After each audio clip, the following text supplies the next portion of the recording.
राष्ट्र सबसे पहले बाला साहब के 98th बर्थडे पे मैं जन्मदिन ही कहूँगा।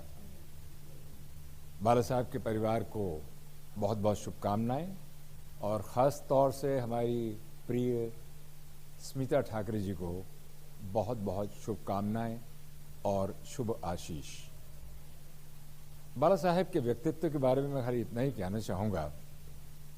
He was a man with lots of true wisdom and at the same time उतने ही वो हमेशा हंसमुख, जिसे कहते हैं ना व्यंग्य करने वाले, कि कार्टूनिस्ट अपने चित्रों के द्वारा तो व्यंग्य करते ही करते हैं, लेकिन बातों बातों में भी बहुत व्यंग्य करते थे।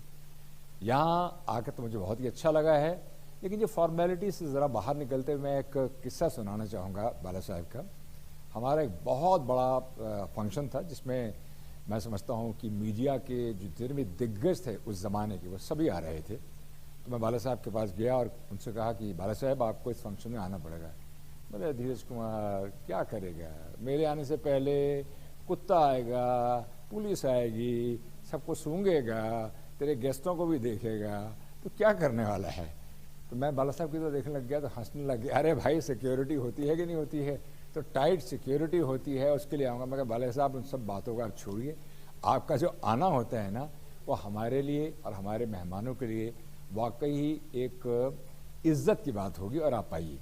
तो बाला साहब आए और मैं इतना ही कहना चाहूँगा कि बाला साहब के पास जब भी मैं ख़ास तौर से कलाकार के रूप में एज एन एक्टर जब भी मैं उनके पास गया, हमेशा उन्होंने मेरी किसी भी बात को नकारा नहीं।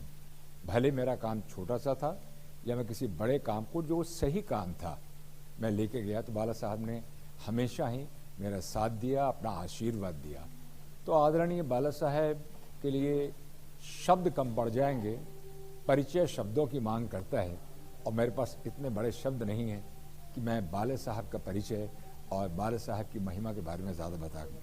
इतना कहता हूँ कि बाला साहब की जो पीढ़ी अब काम कर रही है और बाला साहब का जो व्यक्तित्व है उसका प्रभाव उन सब पर रहे और प्रभु करे कि जो हमारी स्मिता जी की दिल की इच्छा है वो पूरी हो।